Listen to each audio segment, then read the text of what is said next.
창세기 21장 17절로 18절 말씀 찾으신 줄 알고 봉독하겠습니다. 하나님이 그 어린 아이의 소리를 들으셨으므로 하나님의 사자가 하늘에서부터 하갈을 불러 이르시되 하갈아 무슨 일이냐 두려워하지 말라. 하나님이 저기 있는 아이의 소리를 들으셨나니 일어나 아이를 일으켜 내 손으로 붙들라. 그가 큰 민족을 이루게 하리라 하시니라. 아멘. 오늘 말씀은 믿음의 조상 아브라함과 관련된 이야기입니다. 그의 별명이 믿음의 조상임에도 불구하고 오늘 말씀의 상황들을 보면 전혀 믿음의 사람으로서의 모습이 아닙니다. 하나님께서 아브라함을 부르셨습니다. 본토 친척 아비 집을 떠나 내가 내게 지시할 땅으로 가라. 내가 너를 큰 민족이 되고 복의 근원이 되게 하마라고 말씀하셨죠. 그리고 모든 이제 큰 민족을 이루다 보니 자녀가 분명히 또 이제 있지 않겠습니까? 그것을 기대했지만 사실 시간이 경과되고 10년이라고 하는 시간이 경과됐어요. 강산이 변해할 만한 시간이었죠. 옛날에는 더했습니다. 그런데 그 10년 동안도 아무런 일이 일어나지 않으니까 이 아브라함이 좀 조급했습니다. 그래서 애굽에 있는 한 여인을 하갈이라고 하는 여인을 취하여 첩으로 삼았죠. 어떻게든지 자녀를 생산해 보고 싶었던 마음을 모르는 바는 아니지만 어찌됐든 인간적인 방법을 동원했다라는 것을 우리는 잘 압니다. 그 상황에서 100세가 되어서 본처 사라를 통해서 자녀를 생산했으니 그 자녀의 이름이 이삭입니다.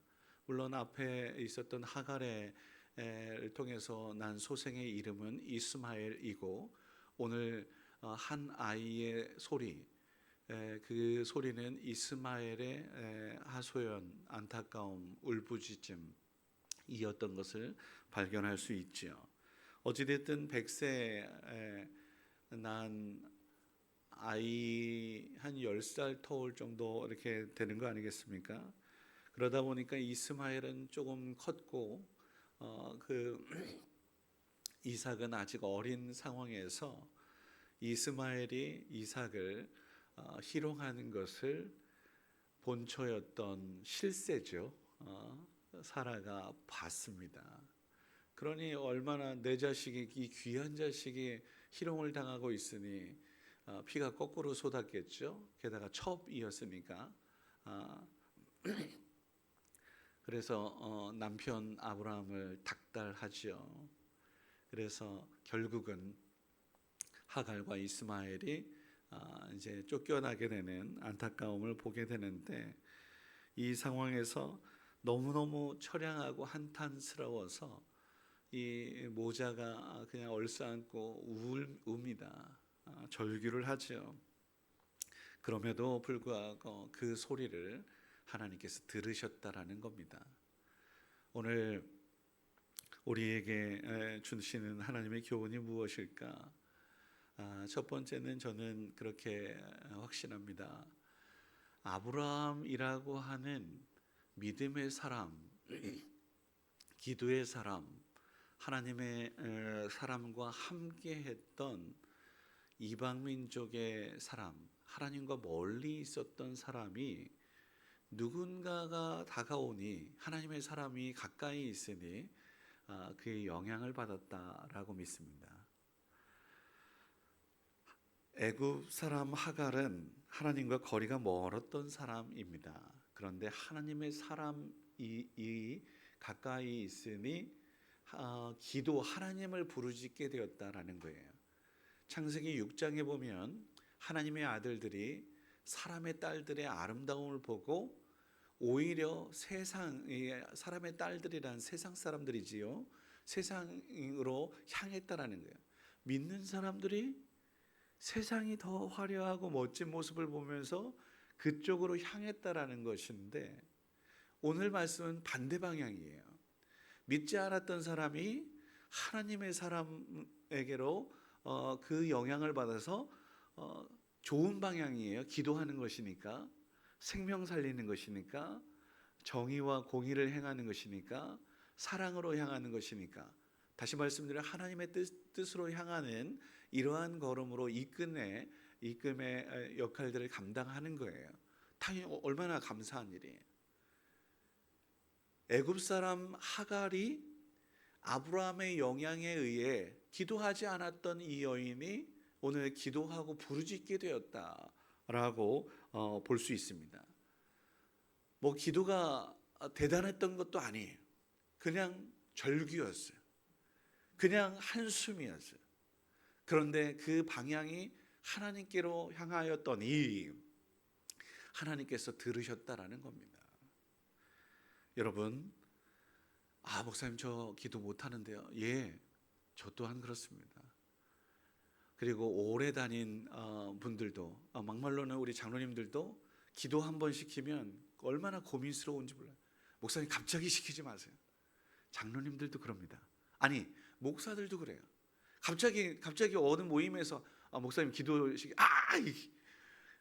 기도보다 차라리 설교를 시키라고 이야기해요. 그 정도로 어려워요. 어렵습니다. 그런데 잘하라는 게 아니에요. 뭐 작가처럼 뭐 좋은 말들을 미사여구를 써가면서 그렇게 뭐 멋지게 하라는 거 아니에요. 오늘 말씀은 그저 속내를, 마음을 표현하면 되는 겁니다. 답답해서 하나님 저 못 살겠습니다. 막말로는 죽겠습니다. 이러한 것도, 한숨도 우리 하나님께로 향하고 있다면 하나님께서 들으시는 줄 믿습니다. 주만 바라볼지라고 하는 찬양이 떠올랐습니다. 작은 신음에도 응답하시는 그 하나님을 믿습니다. 오늘 하갈은 아브라함이 있었기 때문에 라고 제가 말씀드리는 이유는, 오늘 제가 엊그저께 비상계엄이 선포되고 그날 새벽에 우리 함께 이 나라와 이 민족을 위해 기도하십시다. 우리나라는 어려움 상황 속에서도 기도했던 교회들이 있어서 지금 여기까지 있다라고 제가 말씀드리지 않았습니까? 기도하는 이들이 있기 때문에, 누군가가 정말 간절함으로 기도하기 때문에 심판이 유보되고 있다는 사실을 여러분 믿으시기 바랍니다. 오늘도 여러분들로 인하여 이 자리를 지키는, 물론 뭐 다른 어떤 곳에서든지 기도하시는 분이시겠지만, 특별히 한 달에 한 번이라도 함께 모여서 함께 중보하자라고 하는 그 말씀에 기꺼이 순종하고 따르는 여러분들로 인해서 이 나라 이 민족은, 우리 교회는, 우리 구역은, 우리 가정은 하나님께서 지키신다라고 믿습니다.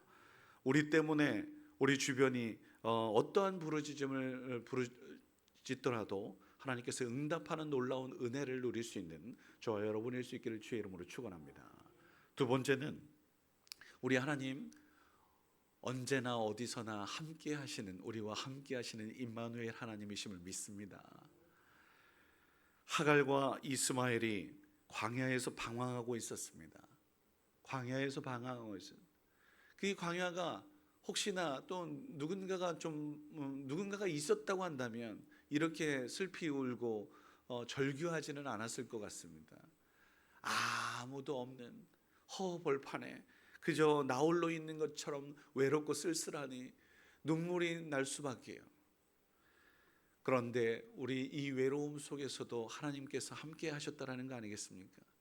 나의 신음과 나의 그 울부짖음을 다 보시고 들으시고 함께 하셨다. 예, 우리 하나님은 어디나 함께 계시는 줄 믿습니다. 시편 139편 말씀에 하늘에 올라가도 거기 계시고 저 스월에 내려갈지라도 거기 계시는, 어디에나 함께 하시는 그 하나님을 믿고 우리 하나님만을 바라보고 나아갈 수 있는 저와 여러분일 수 있기를 주의 이름으로 축원합니다. 하갈과 이스마엘 쫓겨나도 나름대로 살 수 있을 것이라고 생각했을 것입니다. 그러나 세상이 그렇게 녹록지 않죠. 어떻게 살까 막막했던 것 같습니다. 그래서 대성통곡을 했던 것입니다. 그런데 그 상황 속에서 위로하시고 문제를 해결해 주시는, 기대 없이 하나님을 불렀지만 하나님께서 그 모든 것 가운데 찾아오셔서 말씀하시는 그 하나님을 보게 됩니다. 여러분, 세상이 녹록지 않지만 하나님께서 우리를 이끄시고 더 좋은 것들을 주시기를 원하시는, 피할 길을 예비하시는 그 하나님, 사랑의 하나님이심을 우리 모두가 고백했으면 좋겠습니다.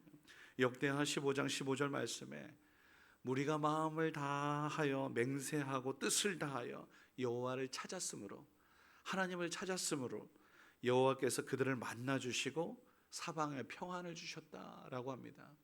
하나님을 찾고 부르짖고 또 만나려고 애쓰고 만날 만한 때에 찾으라, 가까이 계실 때에 그를 부르라. 하나님께서 만나 주시겠다라고 말씀하세요. 평안 주시겠다라고 말씀하세요.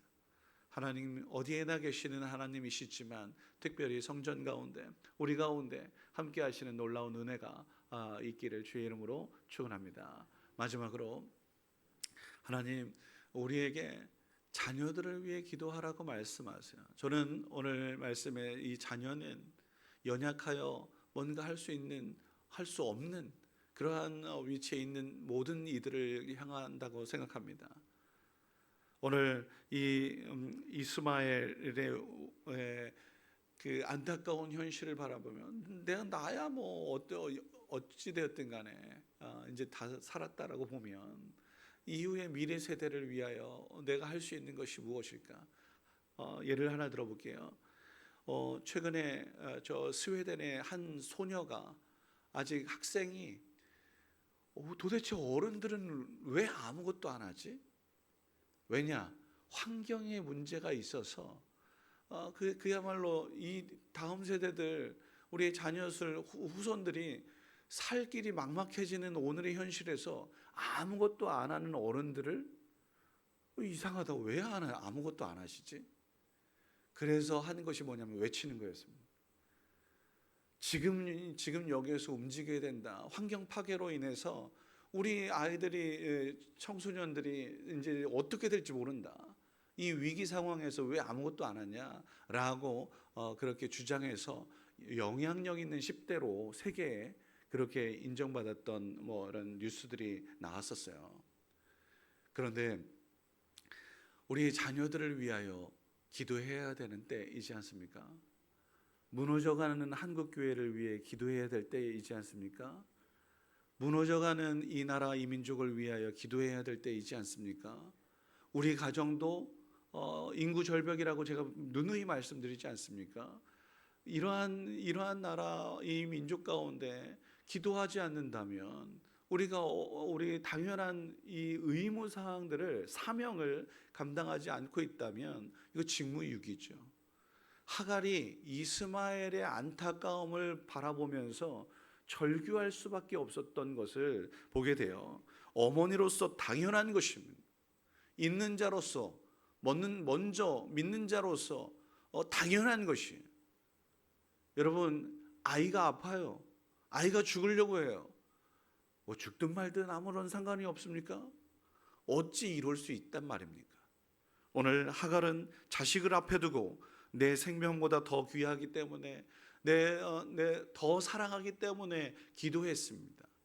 우리 모두가 주님을 더 사랑할 수 있기를 소원하고, 이 교회, 하나님께서 허락하신 이 교회를 더 사랑할 수 있기를 바라고, 나라와 민족을 더 사랑할 수 있기를 바랍니다.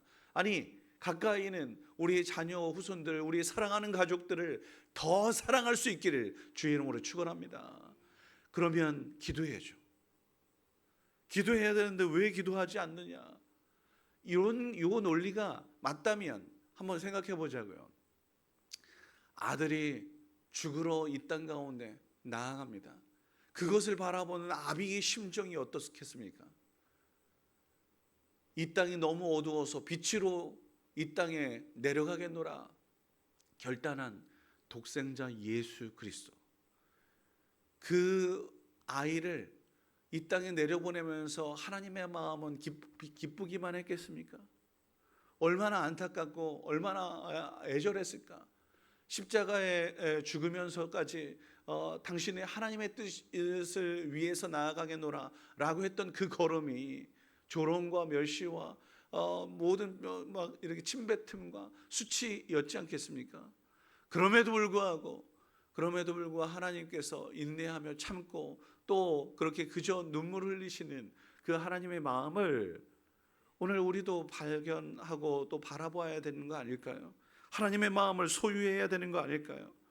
오늘 하갈의 울부짖음은 저는 세 가지로 정리할 수 있다고 봤습니다.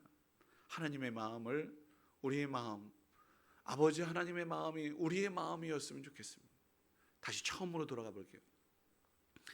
하나님의 사람에게 영향을 받은 하갈의 기도였습니다.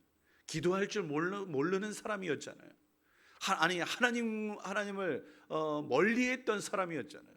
그런데 믿음의 사람 아브라함 때문에 결국은 영향을 받았어요. 믿음의 사람 아버지를 때문에 그 아들 이삭이 순종의 사람, 하나님을 향한 온전한 사람으로서 그렇게 대를 이어갔던 거 아니겠습니까?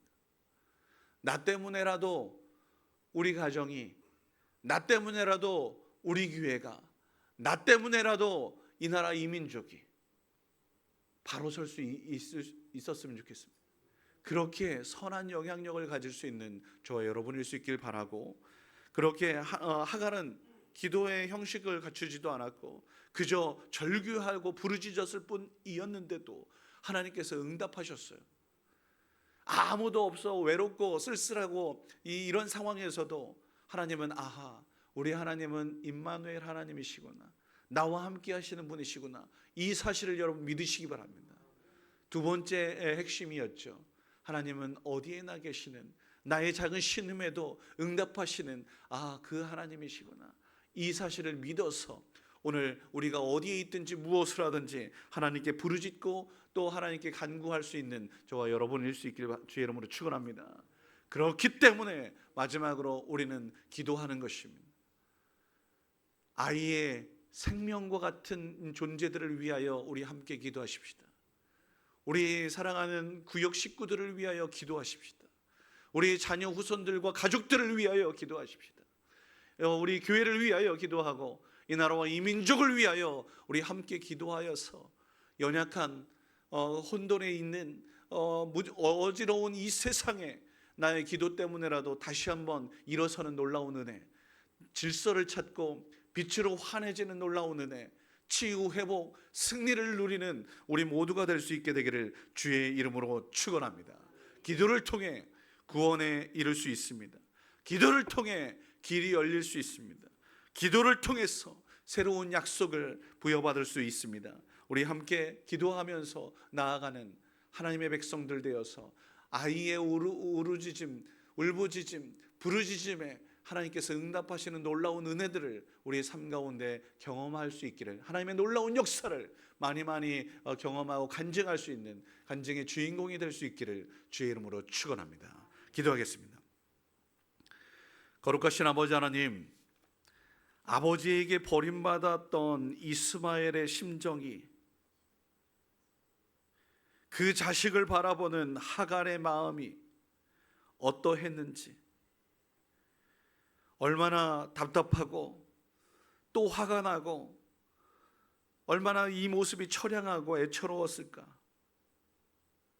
물론 실수했습니다. 어린 이삭의 출현으로 인해서 사랑받았던 내 모습이 다 뒤로 물러갔던 것들 속에서 미워했습니다. 그래서 실수했고 잘못했습니다. 버려질 줄 몰랐습니다. 그러나 주님, 이스마엘을 통해서 또 다른 민족을 약속하셨습니다. 그 이유는 기도했기 때문인 줄 압니다. 부르짖었기 때문인 줄 압니다. 하나님을, 아버지 아브라함을 통하여 간접적으로 경험했기 때문에, 남편 아브라함을 통하여 간접적으로 경험했기 때문에 기도 절규했는 줄 압니다. 아브라함의 선한 영향력 우리도 갖게 하여 주옵소서. 우리 때문에라도 우리 가정을 아버지 하나님 심판에서 유보하여 주시옵소서. 우리 때문에라도 우리 교회가 무너지지 않게 하여 주옵소서. 우리 때문에라도 이 나라 이 민족이 하나님 든든하고 다시 회복되는 놀라운 은혜를 누리게 하여 주시옵소서. 기도할 줄 모르지만 형식과 모양은 아니더라도 주님을 향한 주님 중심을 바라며 간절히 외치며 부르짖어 너는 내게 부르짖으라 내게 응답하겠다라고 하는 놀라운 약속, 그 약속을 우리도 경험하게 하여 주옵소서. 혼자 있다 생각될 때 그렇지 않다라고 하는 사실, 하나님께서 나와 함께 하신다라고 하는 사실을 믿어 의심치 않게 하여 주옵소서. 우리와 함께 하시는 주님을 믿고 부르짖게 하옵소서. 그래서 수년 내에 응답되는 놀라운 역사를 보게 하여 주시옵소서. 어느덧 2024년도를 마무리 짓는 12월입니다. 첫째 주 온 가족 새벽 예배, 아버지 하나님이 이들의 마음을 받으시는 줄 믿습니다. 이들의 믿음을 받으시는 줄 믿습니다. 그 마음, 그 시간 드림, 온 몸 드림, 온 마음 드림을 어여삐 여기사 이들의 간구하는 아버지 하나님 모든 기도의 제목들마다 선하게 응답하여 주시옵소서. 수년 내에 아버지 하나님께서 행하시는 놀라운 일들을 눈으로 목도할 수 있도록 도와주시옵소서. 저마다의 가정도 자녀 후손도 지키시고 보호하여 주셔서 오고 가는 소식들이 복된 소식들이 오고 가게 하시고 하나님께 감사 찬양과 영광을 올려드리게 하옵소서. 이 나라와 이 민족을 긍휼히 여겨주셔서 새롭게 되는 놀라운 은혜를 누리게 하여 주시고 세계가 다시 한번 주목하는 이 나라가 민족이 되게 하여 주옵소서. 옳은 길 가게 하시고 바른 길, 진리의 길, 선한 길로 가게 하여 주셔서 아버지 하나님께서 원하시는 뜻을 향하여 나아갈 때에 나의 생각은 뒤로 하고 말씀에 비추어 주시옵소서. 오늘도 아버지 하나님 귀한 예물 드릴 손길이 있습니다. 늘 감사하며 아버지 하나님 또 하나님의 은혜에 감사하며 이런저런 모양으로 하나님께 예물 드렸습니다. 그 드린 손길과 그 마음과 아버지 하나님 그 가정을 지켜보호하여 주시고 복에 복을 더하여 주시옵소서. 이제는 길과 진리 생명 되시는 주 예수 그리스도의 무한하신 은혜와 아버지 하나님의 크신 사랑하심과 성령님의 위로 격려 함께 하시는 은총이 그저 부르짖어도 들으시고 응답하시는 주님, 우리와 늘 함께 하시는 주님, 믿고 나아갈 때에 하나님의 놀라운 역사가 새로운 약속을 이루실 주님, 연약한 이들을 위하여 기도하라고 하는 그 사명과 그 부르시짐에 예하고 순종하며 나아가는 주의 귀한 백성들 머리 위에 이제로부터 영원토록 함께 하시기를 간절히 축원하옵나이다.